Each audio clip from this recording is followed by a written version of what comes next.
Kidstreet. We are so excited to worship with you today. Be sure to check out this entire video and stay tuned afterwards.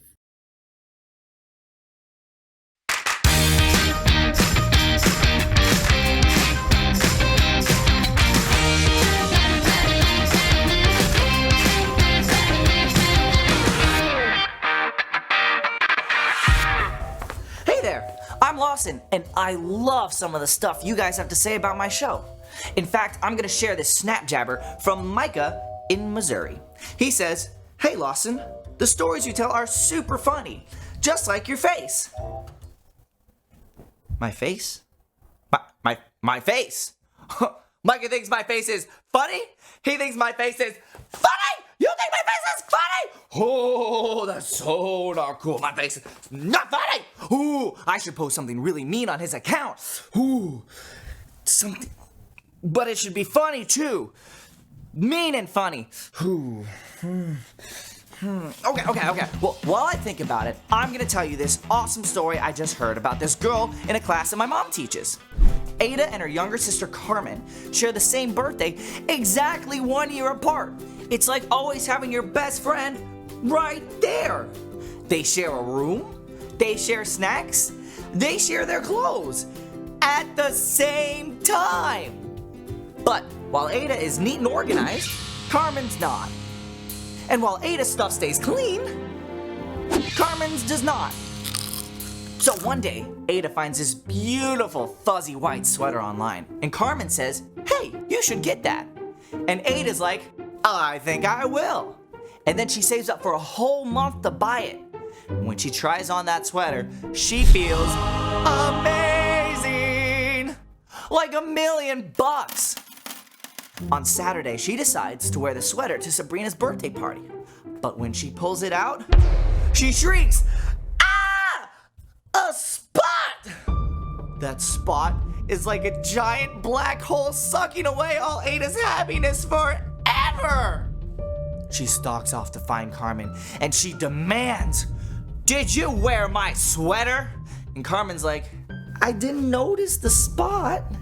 And Ada says, "I'm never talking to you again." Then things get tense. Really tense.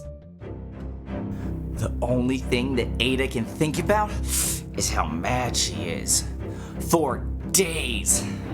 She finally decides that the best thing to do is to find something that Carmen loves and mess it up. She imagines how upset Carmen will be. But that's when she finally gets it.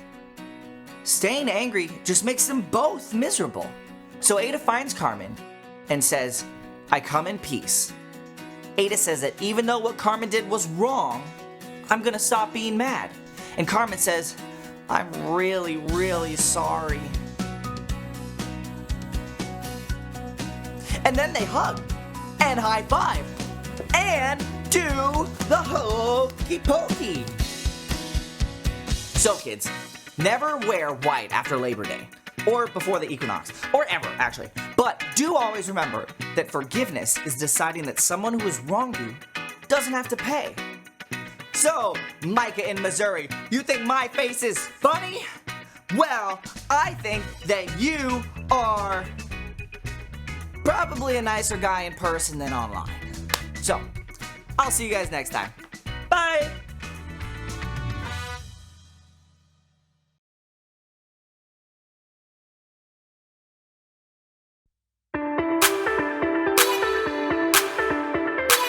You are above every other. Your love amazes me. You created every beautiful color for everyone to see. I want the world to know, I want my life to show just what your love has done for me. In your love I'm free, in your love I'm forgiven, forgiven. Your love it makes me sing, your love it gives me a reason to lift my voice, yeah.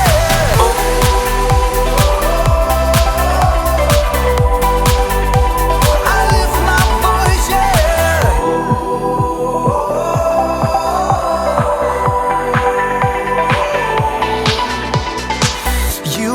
giver of all things good and perfect. I give you all of my praise, God, 'cause only you deserve it. I want the world to know, I want my life to show just what your love has done for me. In your love I'm free, in your love I'm forgiven, forgiven. Your love, it makes me sing, your love, it gives me a reason to lift my voice, yeah.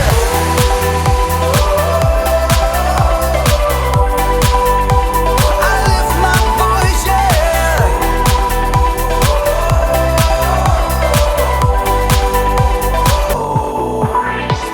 I sing and dance, I clap my hands, I lift my voice, I lift my voice. I sing and dance, I clap my hands, I lift my voice, I lift my voice.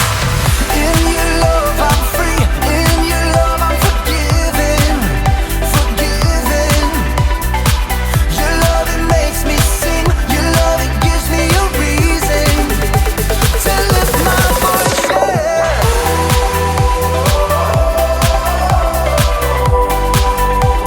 I lift my voice, yeah.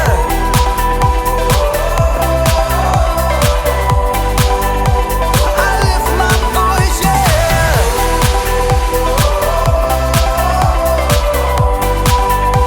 I lift my voice, yeah.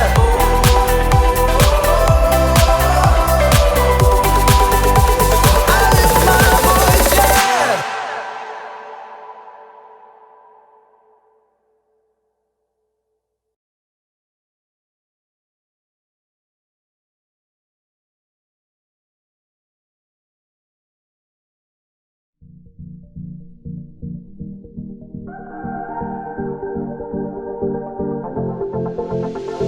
I see the way you live. I see the way you love. I want to live like you. Oh, I want to love the way you do. And I don't wanna wait forever. I know that your plans are greater. I am ready now, 'cause there's nothing better, no. Whoa, and now I know. Oh, I wanna live fully alive. Oh, I wanna live fully alive. I wanna live for you in everything I do, 'cause I wanna live fully alive.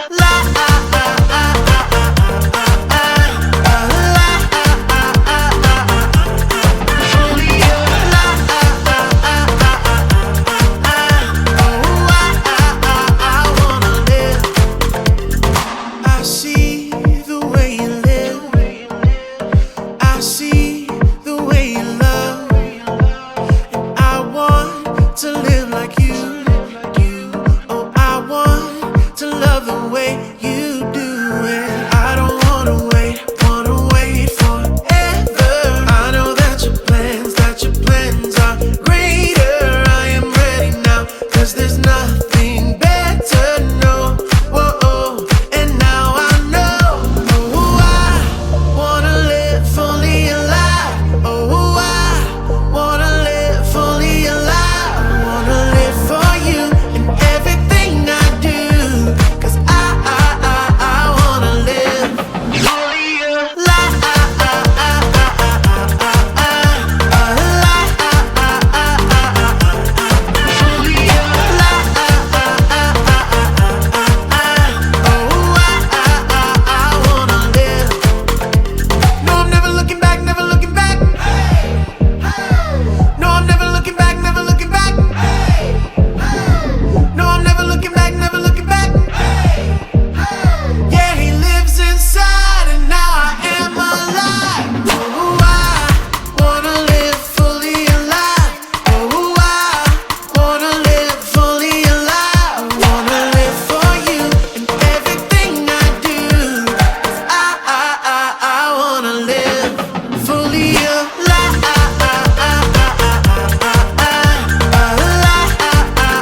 Hey party people! I'm Erica, and actually, I'm planning a party to celebrate fixing up my new apartment! All month long, we've been talking about forgiveness. Forgiveness is deciding that someone who has wronged you doesn't have to pay. Forgiveness can clean up some pretty bad messes, which is exactly what I've been doing around this place. So before we get this party started, I'm going to show you one last do-it-yourself hack involving my new kitchen table. My friend Chris volunteered to help me move it into the apartment, which was great of him until the incident. It was Chris's idea to turn the table sideways to get it in the door. I told him it wouldn't work, but he did it anyways and broke one of the legs. So guess what? I was right and he was wrong. Now look at my table. Meh.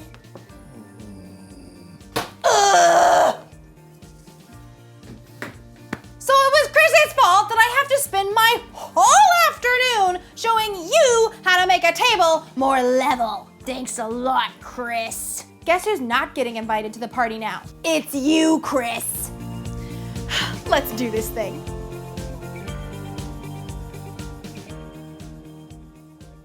Huh, that was pretty easy, actually. Let's check this out. Test 1. Test 2. Ooh, yay! Last but not least, test 3. Oh man. Don't think that lets you off the hook, Chris. You're still missing out on my party. Today's story is about a guy who wasn't so sure he wanted to party. My party's going to be great, by the way. We're going to have music and games and snacks. And although Chris would usually be the one to bring the snacks, plus he plays the best games and picks really good music. Ugh! If Chris isn't invited, maybe I'll be the one who misses out. The Bible. It's 66 books of history, stories, letters, and poetry that fit together to form God's one big story.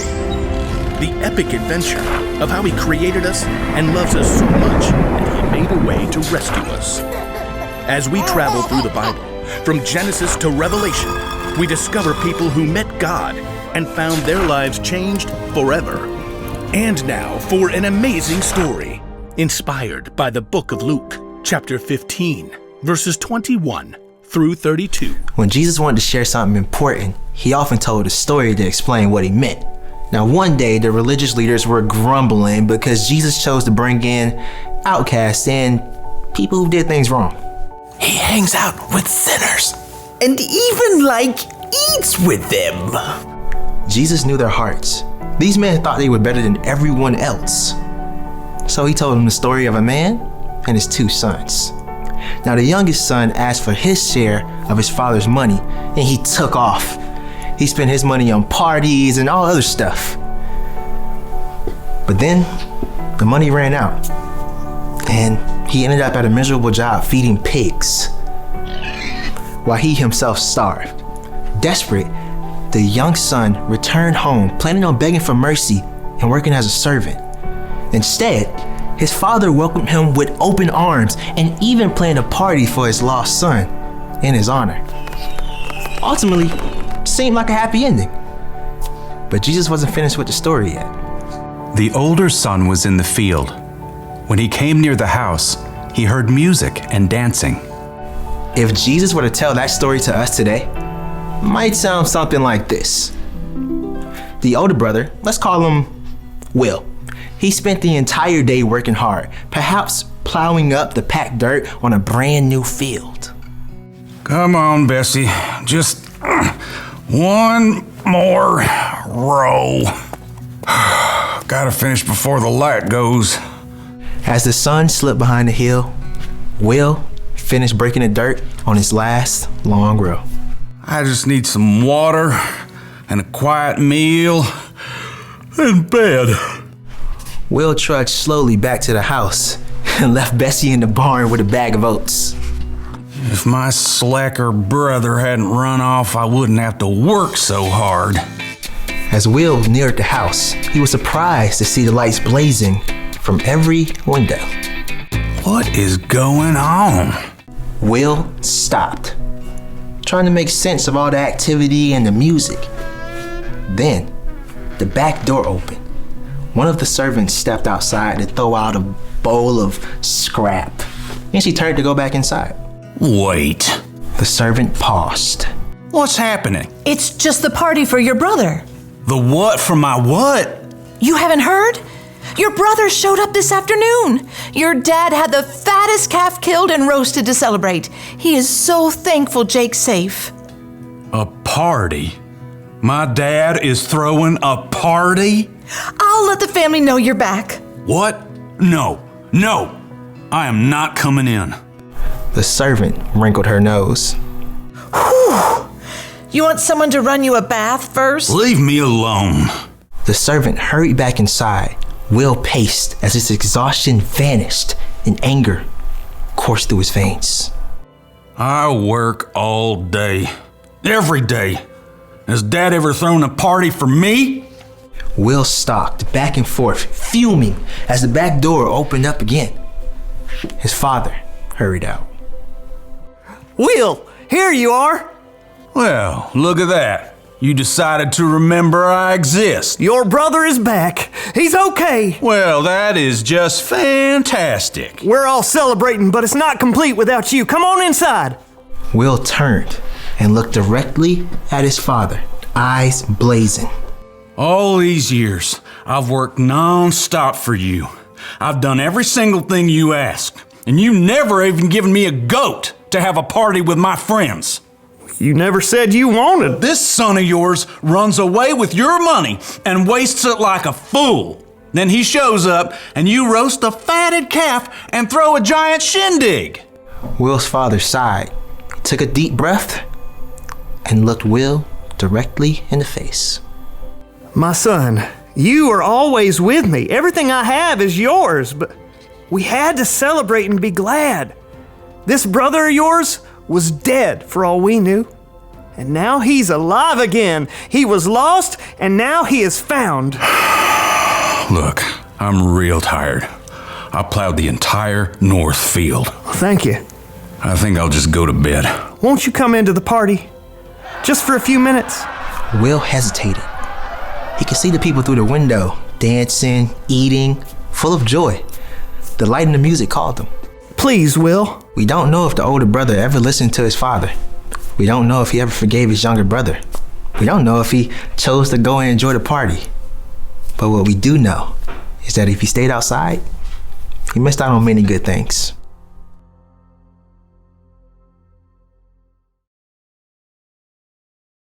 The older brother in Jesus' story totally missed out. Being right was way more important to him than repairing the relationships with his father and brother. The father, on the other hand, forgave his son and threw a big party!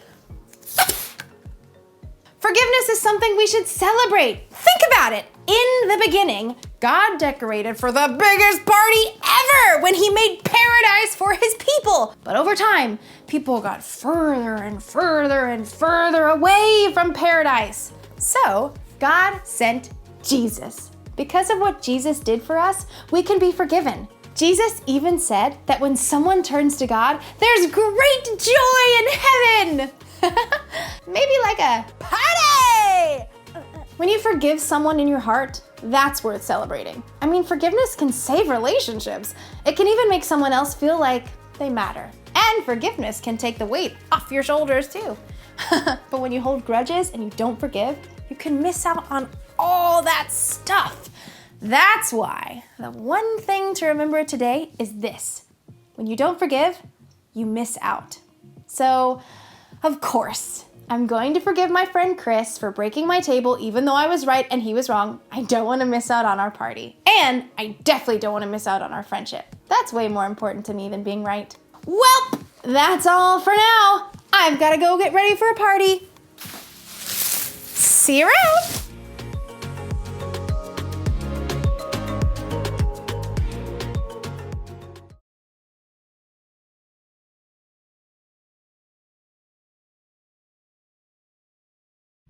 Thanks for hanging out with us today. I loved our story about forgiveness, and I hope you enjoyed it too. Have your parents check out the activities online, and we'll see you back next week.